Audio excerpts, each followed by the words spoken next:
Hi there, my name is Brandon. I'm with Autoslide LLC. I'm at the CEDIA Expo 2022 in Dallas. So what we design and manufacture is residential retrofit automatic door openers.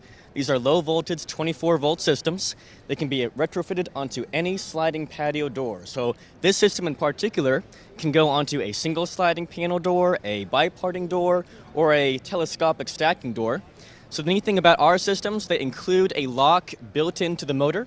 So it'll automatically lock the door closed, and I can easily activate the system with this key fob, touch button, and we have a variety of access control systems too, like keypads, motion sensors, and our RFID proximity tag. So these RFID proximity tags are super cool.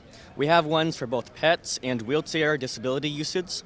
When I bring this tag within range of the door, and that range can be whatever you'd like, 6 inches, 10 feet, anything in between, it'll actually hold the door open to a set custom width, just wide enough to let your cat or your dog through.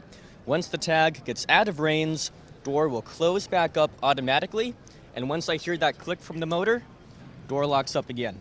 So you have your automation, you have your lock, and you have your access control all in one system. Integrates with Siri, Alexa, ZOS AI, Bond, Crestron, Control4, Savant, Close Contacts, RS485, any communication platform you need. Just Autoslide, autoslide.com.